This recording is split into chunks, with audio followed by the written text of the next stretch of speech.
नमस्कार, मैं हूँ अनीता पारिक और आप सभी का स्वागत करती हूँ।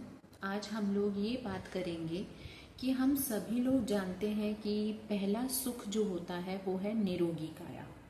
और निरोगी काया के लिए आपको एक चीज़ का पालन करना है और वो है कि आयुर्वेद को अपनाना है और आयुर्वेद को एक सिर्फ मेडिसिन मानना बंद करिए और उसको अपनी जीवन शैली के रूप में देखिए कि मेरा जीवन जो है, मैं रोज जिस तरीके से अपना जीवन जी रहा हूँ या जी रही हूँ वो जीवन आयुर्वेद के हिसाब से जी रही हूँ कि नहीं।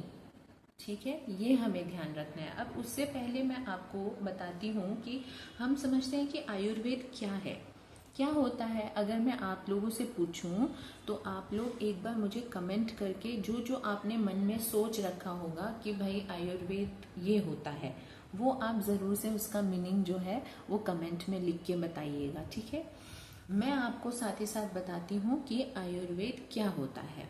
आयुर्वेद का मतलब होता है, आयुर्वेद दो शब्दों से बना हुआ है, आयु और वैद्य। तो आयु मतलब तो हम समझते ही हैं, आयु का मतलब होता है एज, उम्र, हमारा जीवन। ठीक है, जीवन काल। और वैद्य मतलब होता है डॉक्टर या फिर जो कुछ एक ऐसा पर्सन या एक ऐसी टेक्निक या एक ऐसा ट्रीटमेंट जो हमें ठीक कर दे। डॉक्टर, वैद्य, कोई चीज़ का जो हमारे हेल्थ पे असर कर रही है उसका निवारण करना, अभी उसको वैद्य बोलते हैं। ठीक है, तो अब आयुर्वेद को अगर हम मिला के देखेंगे तो आयु का वैद्य यानी कि हमारी जो आयु है, हमारा जो जीवन है उसका वैद्य है ना। तो कितना अच्छा इसका मीनिंग निकलता है। तो किस किस को ये पता था आप लोग ज़रूर से मुझे कमेंट करके बताइएगा। अब आगे जब हम बढ़ते हैं तो हमारे शास्त्रों में ना ये लिखा हुआ है, ये मेंशन किया हुआ है, ये बताया हुआ है कि हमारे जीवन का 4 उद्देश्य है। हमने जो जन्म लिया है उससे हमें 4 जो है उद्देश्यों को पूरा करने के लिए हमने जन्म लिया है और हमें इन उद्देश्यों को पूरा करना चाहिए। अभी क्या क्या उद्देश्य बताए हुए हैं? पहला बताया हुआ है धर्म। अभी धर्म क्या है? धर्म वो होता है उद्देश्य जिसमें हम अपने जो जीवन जी रहे हैं, हम जो अपना लाइफ जी रहे हैं, वो धर्म के मार्ग पे चल के और फिर जिए। अपनी लाइफ को इस तरीके से जीनी है कि हम धर्म के मार्ग पे चल के उस लाइफ को जिए, ना कि धर्म को छोड़ के। ठीक है, तो ये हो गया धर्म, पहला उद्देश्य। दूसरा उद्देश्य हो गया अर्थ। अर्थ यानी कि इकोनॉमी, मतलब हम इस मोह माया के जीवन में रहते हैं तो यहाँ पे हर चीज है गिव एंड टेक, है ना। हम लोग कुछ भी खरीदने जाते हैं, खाने का सामान, पहनने का सामान, रोटी, कपड़ा, मकान, है ना। तो ये जो चीज है ये हमें कैसे मिलेगी? जब हमारे पास में पैसे होंगे।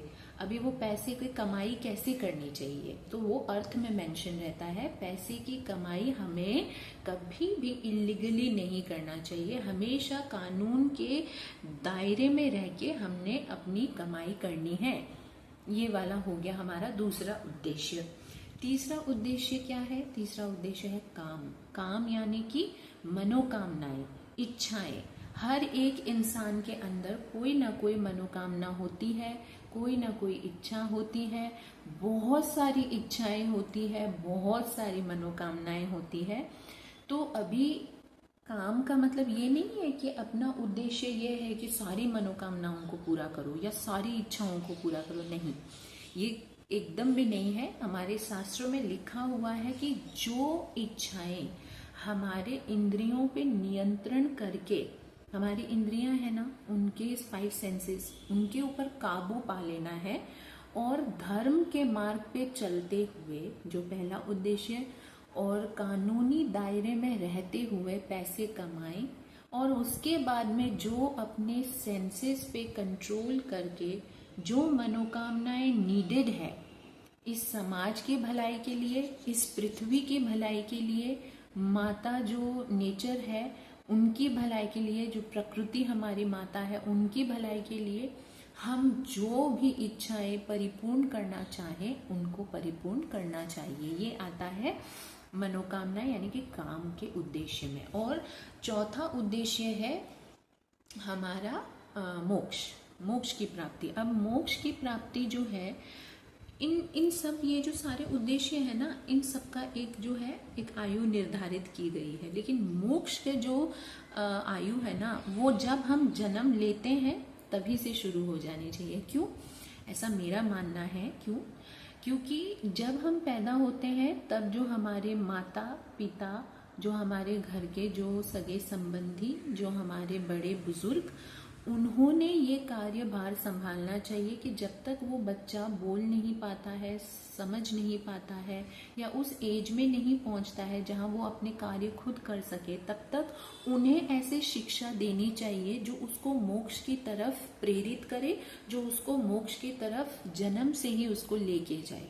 ऐसा एनवायरनमेंट देना चाहिए, जैसे कि उनको भागवत गीता पढ़ के सुनाए, उनको श्लोक सुनाए, फिर उनको भजन सुनाए, आध्यात्मिकता के तरफ उनको बढ़ाएं, फिर उनके अंदर अच्छे संस्कार डालें। ये संस्कार डालें, डिसिप्लिन के संस्कार डालिए, पोलाइट कैसे रहना है, समझदारी उनके अंदर। तो ये सारी चीज़ें कैसे आएगी? जब आप उनसे बात करते हो तो मीनिंगफुल बातें करिए।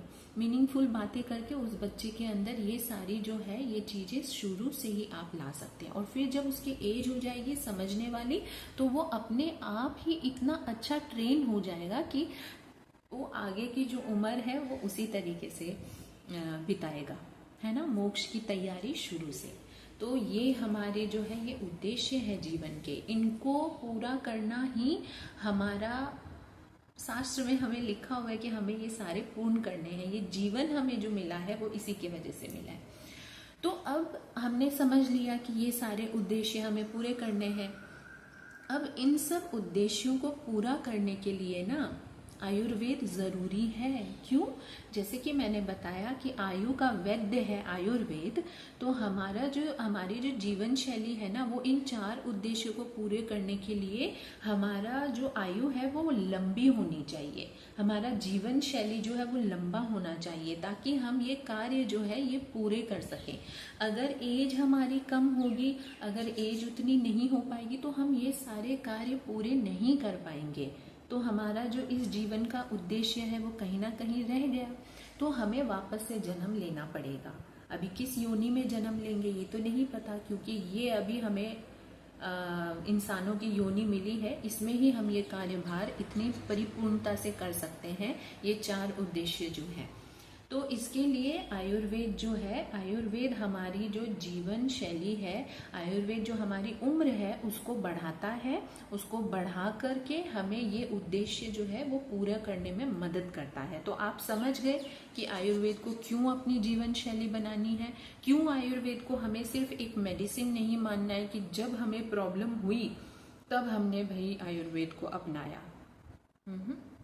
तो सिर्फ आयुर्वेद ही नहीं, एक तो आपको आयुर्वेद को अपनाना है, साथ ही साथ आपको योग को अपने जीवन में लाना है।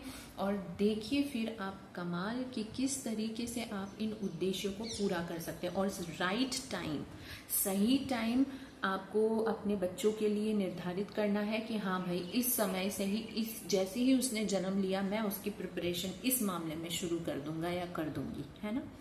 और अगर आप लोग अभी मुझे सुन रहे हैं और आपकी जो भी एज है, लेकिन आज से अभी से अगर आप इन चीज़ों को अपने माइंड में बिठा के, अपने हृदय में बिठा के, और अभी से अगर अपनी लाइफ चेंज करना चाहते हो, अगर आप चाहते हो कि ये उद्देश्य आप पूरे करें अपने इस जीवन में, तो ज़रूर से आयुर्वेद को आज ही से अपनी लाइफ में लाइए और मेरे साथ भी जुड़ जाइए, क्योंकि मैं आप लोगों के लिए आयुर्वेद के ऐसे ही अच्छे अच्छे वीडियोस लाती रहूँगी, इन्फॉर्मेटिव, जो आपके काम आएंगे इस जर्नी में। तो thank you so much for watching this video. I hope कि आप लोगों को ये मेरा वीडियो पसंद आया होगा। लाइक कर दीजिए, शेयर करिए अपने प्रियजनों के साथ, मेरे चैनल को सब्सक्राइब कर दीजिए और बेल आइकन दबा दीजिए, ताकि हर एक वीडियो जैसे ही आता है आपको नोटिफिकेशन मिल जाएगी उसकी। Thank you so much for watching. Narayan Narayan.